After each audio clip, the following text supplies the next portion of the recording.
بسم اللہ الرحمن الرحیم۔ السلام علیکم خواتین و حضرات، آپ یوٹیوب چینل دیکھ رہے ہیں اور میں محمد بلال ہوں۔ امید ہے آپ سب خیریت سے ہوں گے، ٹھیک ٹھاک ہوں گے۔ خواتین و حضرات، میں پڑوسیوں کے حوالے سے آپ کو کچھ باتیں بتاؤں گا جو بہت اہم ہیں اور جن کا معلوم ہونا ہم سب کے لیے بہت ضروری ہے کہ پڑوسی کی قدر اور پڑوسیوں کی اہمیت اسلام میں کتنی ہے اور کس حد تک ہمیں پڑوسیوں کا خیال کرنا چاہیے۔ تو انسان کا اپنے گھر والوں کے بعد سب سے زیادہ اور تقریباً روزانہ پڑوسیوں کے ساتھ واسطہ پڑتا ہے۔ تو پڑوسیوں کے احوال اور اخلاق مختلف ہوتے ہیں۔ کچھ پڑوسی اچھے اخلاق کے ہوتے ہیں تو کچھ جو ہے وہ اچھے اخلاق کے نہیں ہوتے۔ تو ہمیں سب کے ساتھ اچھے اخلاق کے ساتھ پیش آنا، بھلے کوئی پڑوسی ہمارا اچھے اخلاق کا نہ ہو، سخت ہو، لیکن ہمیں اس کے ساتھ بھی اچھے اخلاق کے ساتھ پیش آنا ہے اللہ کے لیے۔ اور خواتین و حضرات، پڑوسی کے بچے اکثر ایسا ہوتا ہے کہ ہمارے گھر پر آ جاتے ہیں یا ہمارے بچے ان کے گھر پر چلے جاتے ہیں تعلق کی وجہ سے، یا یہ بچے جو ہے کھیل کھیلتے ہیں، کھیل میں لڑائی شروع ہو جاتی ہے، یا انہوں نے ہمارے بچوں کو مار دیا یا ہمارے بچوں نے ان کو مار دیا، تو اس میں بچوں میں لڑائی ہو جاتی ہے۔ تو بچوں کی لڑائی بچوں میں ہی رہے اور بچوں میں ہی ختم ہو جائے، یہ لڑائی بڑوں میں تک نہ جائے۔ ایسا نہ ہو کہ بچوں کے چکر میں ہم بڑے لڑ پڑیں اپنے پڑوسیوں سے، ہم ان سے لڑ لیں، وہ ہم سے لڑ لیں۔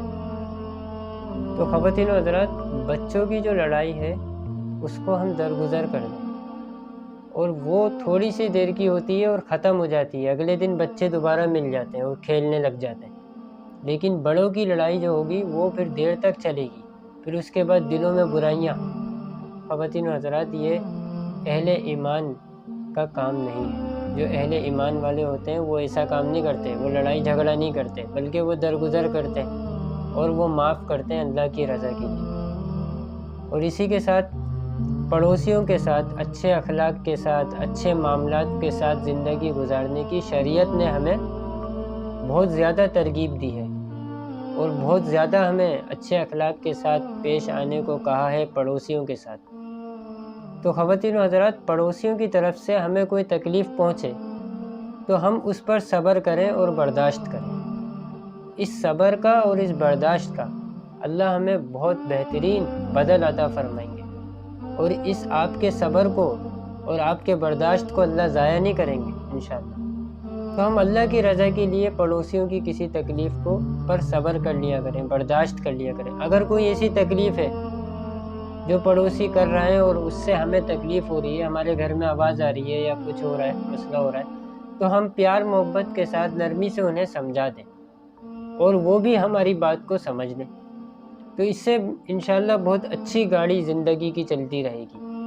اور خواتین و حضرات، پڑوسیوں کے بچوں کے ساتھ شفقت اور جو ہے نرمی کا برتاؤ کریں۔ ایسا نہ ہو کہ اپنے بچے تو بڑے قیمتی ہیں اور پڑوسیوں کے بچے آوارہ ہیں تو کریں، بلکہ تو پڑوسیوں کے بچوں کو بھی اپنا بچوں جیسا سمجھنا ہے۔ کبھی ہم ایسا اپنے بچوں کے لیے سامان لے کر آ رہے ہیں، چیزیں لے کر آ رہے ہیں، تو پڑوسی کے بچے اگر ہمیں دکھ گئے تو ہم انہیں بھی دے دیں، ایک دو چیزیں انہیں بھی دے دیں، وہ خوش ہو جائیں گے، وہ خوش ہو جائیں گے۔ اگلی دفعہ کبھی آپ ان کو ان کی شرارت پر پیار سے سمجھاؤ گے تو وہ فوراً بات کو سمجھ جائیں گے اور فوراً آپ کی بات کو مان لیں گے، اور وہ شرارت دوبارہ نہیں کریں گے کہ انکل نے ہمیں منع کیا ہے، ہم نہیں کریں گے۔ اگر ہم اس طریقے سے نرمی سے اور شفقت سے بچوں کے ساتھ، پڑوسیوں کے بچوں کے ساتھ اور اپنے بچوں کے ساتھ پیش آئیں گے تو، اور اگر ہم سختی کریں گے تو پھر وہ کبھی ہماری بات نہیں مانیں گے۔ اور اسی کے ساتھ خواتین و حضرات، پڑوسی اگر کسی مشکلات میں ہیں یا کسی مصائب میں، کسی مسئلے میں پھنسے ہوئے ہیں یا کسی مشکل میں ہیں، پریشانی میں ہیں، تو ہم ان کے کام آئیں، جتنا ممکن ہو سکے ہم ان کی مدد کریں۔ ہم بالکل پیچھے نہ ہٹیں یا بالکل جو ہے آنکھیں بند کر کے بیٹھ جائیں، نہیں، ہمیں پتہ ہے ہمارا پڑوسی ہے، یہ پریشان ہے اس وقت، تو ہم اس کی مدد کریں جتنا ہو سکے، جتنا ہم سے ممکن ہے۔ یہ باتیں لکھنا، بولنا، سننا بہت آسان ہے، لیکن اس پر عمل کرنا اور اس پر عمل کرنے کے لیے بڑی ہمت اور بڑا حوصلہ چاہیے۔ میں آپ سے یہ بات کر رہا ہوں، میں بڑا آسانی سے کر رہا ہوں اور بڑی آسانی سے، لیکن اس پر میں آ جاؤں، اس پر آپ لوگ آ جائیں، یہ ہے ہمت اور حوصلے کی بات، کہ ہم پڑوسیوں کا خیال کرنے والے بن جائیں اور ان کے ساتھ حسن سلوک کرنے والے بن جائیں اور برداشت اور صبر کریں، یہ بہت بڑی بات ہے۔ تو اس پر اللہ تعالیٰ ہمیں آپ سب کو وہ چیزیں عطا فرمائیں گے کہ ہم اور آپ سوچ بھی نہیں سکتے۔ اللہ کے پاس بہت کچھ ہے، اللہ کے خزانے بھرے ہوئے ہیں، اور جو اللہ دیں گے وہ کوئی نہیں دے سکتا، کیونکہ کسی کے پاس خزانے نہیں ہے سوائے اللہ کے۔ تو ہم اللہ کی رضا کے لیے سب کے ساتھ، پڑوسیوں کے ساتھ حسن سلوک کریں، کیونکہ حضور صلی اللہ علیہ وسلم نے ارشاد فرمایا کہ جبرائیل علیہ السلام مجھے برابر پڑوسیوں کے ساتھ حسن سلوک کرنے کی وصیت کرتے رہے، کہ مجھے ایسا لگنے لگا کہ یہ پڑوسی کو وارث بنا کر چھوڑیں گے۔ اب جبرائیل علیہ السلام جو یہ بات آپ علیہ السلام سے کر رہے ہیں، یہ اپنی طرف سے تھوڑی، کیونکہ فرشتہ، جو بھی فرشتے کچھ بھی کام کرتے ہیں، کچھ بھی بات کرتے ہیں، وہ اللہ کے حکم سے کرتے ہیں۔ تو اللہ نے ہی جبرائیل علیہ السلام کو یہ کہہ کر بھیجا آپ علیہ السلام کے پاس۔ تو اس سے ہم اندازہ لگائیں کہ اللہ ہم سے یہ چاہتے ہیں کہ ہم حسن سلوک کریں پڑوسیوں کے ساتھ۔ اللہ کتنا چاہتے ہیں کہ بار بار جبرائیل علیہ السلام نے وصیت کی آپ علیہ السلام کو۔ ابھی ہمارے ذہن میں بھی نہیں ہوتا کہ پڑوسی بھی کوئی ہے، ان کا بھی خیال رکھنا ہے، اپنا ہی نہیں صرف پڑوسیوں کا بھی خیال رکھنا۔ اور ایک شخص آپ صلی اللہ علیہ وسلم کی خدمت میں حاضر ہوا اور عرض کیا، اے اللہ کے رسول، میں کیسے جانوں اپنے آپ کو کہ میں اچھا ہوں یا برا ہوں؟ تو آپ صلی اللہ علیہ وسلم نے فرمایا کہ تم